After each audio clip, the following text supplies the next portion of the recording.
श्रीदेवी बॉलीवुड की पहली एक ऐसी अभिनेत्री जिन्होंने अपने ज़माने में अपना नाम पूरे दुनिया में फैलाया। She was a Bollywood queen. उनके अचानक हुए मौत की खबर सुन के पूरी दुनिया शॉक हो चुकी थी। उनकी लाश दुबई के जुमेरा एमिरेट्स के 2201 कमरे के पानी के टब में डूबी हुई मिली। पर इसमें एक बात गौर करने वाली है। 5 फीट 8 इंच की श्रीदेवी एक 5 फीट 1 इंच के टब में डूब के मर जाती है। ये बात काफ़ी गौर करने वाली है और हम सब के लिए ये बात काफ़ी अजीब भी है। तो क्या है इस केस का असली सच, जानेंगे इस वीडियो में।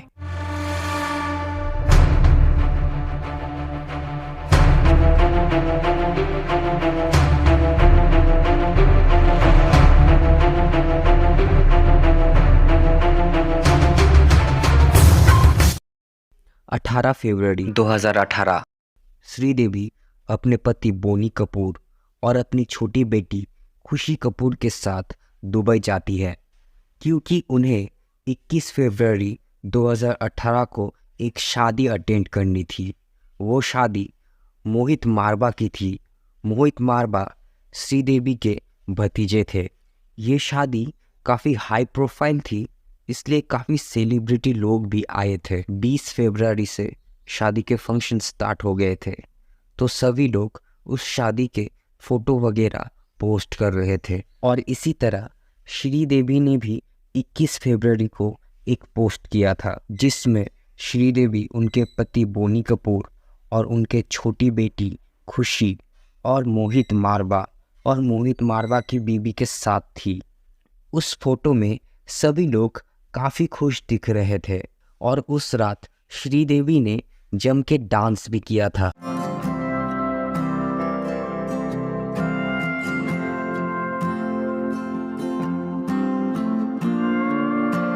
और उसी रात बोनी कपूर और श्रीदेवी की बेटी खुशी मुंबई के लिए रवाना हो जाते हैं, क्योंकि अगले दिन बोनी कपूर को उत्तर प्रदेश इन्वेस्टर समिट को अटेंड करना था। पर श्रीदेवी उन लोगों के साथ नहीं आती है, क्योंकि उन्हें अपनी बड़ी बेटी जानवी कपूर के लिए कुछ शॉपिंग करना था। और इसलिए श्रीदेवी जुमेरा एमिरेट्स के 2201 कमरे में ठहरती है। प्लान के मुताबिक बोनी कपूर 22 फरवरी को उत्तर प्रदेश इन्वेस्टर समिट को अटेंड करते हैं और उसके बाद 23 फरवरी को श्रीदेवी बोनी कपूर को एक कॉल करती है और बताती है, मैं आपको काफ़ी ज़्यादा मिस कर रही हूँ।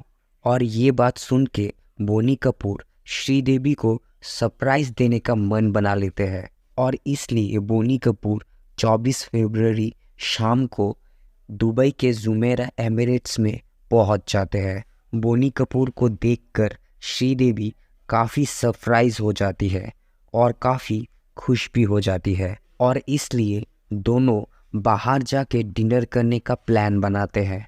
और इसलिए श्रीदेवी नहाने के लिए बाथरूम में चली जाती है, पर श्रीदेवी बाथरूम से निकलने में काफ़ी ज़्यादा समय ले रही थी और ये बात बोनी कपूर को थोड़ी अजीब लगती है।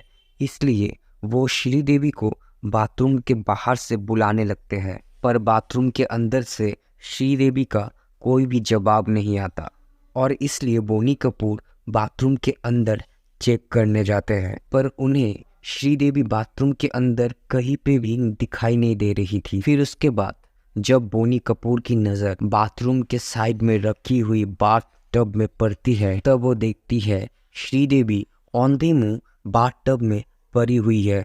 फिर उसके बाद बोनी कपूर श्रीदेवी के बॉडी को बाथरूम के फर्श में लेटा देते हैं। फिर उसके बाद बोनी कपूर होटल के इमरजेंसी डिपार्टमेंट में कॉल करते हैं। इमरजेंसी डिपार्टमेंट के डॉक्टर बताते हैं श्रीदेवी के सांसें बंद हो चुकी है। फिर उसके बाद श्रीदेवी के बॉडी को दुबई के अल राशिद हॉस्पिटल में ले जाया गया और वहाँ के डॉक्टर ने श्रीदेवी को मृत घोषित कर दिया। ये तो थी बोनी कपूर की सुनाई गई कहानी, पर इस केस का एक दूसरा कहानी भी था, जिसमें एक होटल स्टाफ बताता है श्रीदेवी ने 24 फरवरी के शाम रूम सर्विस में कॉल किया था और एक ग्लास पानी मांगा था पीने के लिए।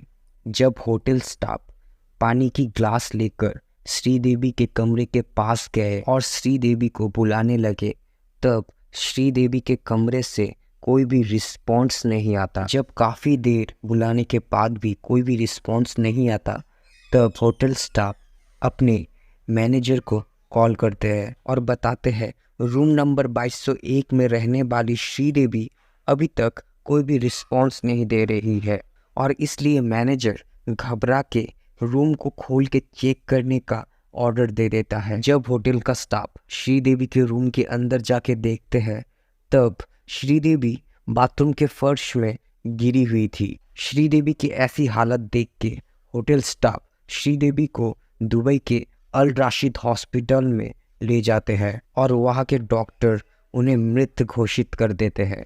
होटल स्टाफ का ये भी कहना था, जब श्रीदेवी बाथरूम में पड़ी हुई मिली तब उनका सांस भी चल रहा था। होटल स्टाफ और बोनी कपूर की कहानी दोनों काफ़ी ज़्यादा अलग अलग थी, पर पुलिस वाले स्टाफ मेंबर की बयान को ज़्यादा महत्व नहीं देती है और इस केस को बोनी कपूर के बयान के अनुसार इन्वेस्टिगेट किया जाता है। पर श्रीदेवी के ऑटोप्सी रिपोर्ट में मौत की वजह थोड़ी अलग दिखाई देती है। श्रीदेवी के ऑटोप्सी रिपोर्ट में ये पता चलता है श्रीदेवी नशे में थी, उनके बॉडी से अल्कोहल की सब्सटेंस मिलती है और ये भी पता चलता है उनकी मौत पानी में डूबने से हुई है। पर शायद इस केस को लेके पुलिस वाले और भी अच्छे से इन्वेस्टिगेट कर सकती थी। इस केस में दो पहलू निकलते हैं, एक बोनी कपूर का और एक होटल स्टाफ का। मेरी माने इस केस को ज़्यादा अच्छे से जांच नहीं किया गया। ये केस काफ़ी हाई प्रोफाइल था, फिर भी इस केस को दबा दिया गया। असल में क्या हुआ था ये किसी को नहीं पता। तो मिलते हैं अगले वीडियो में।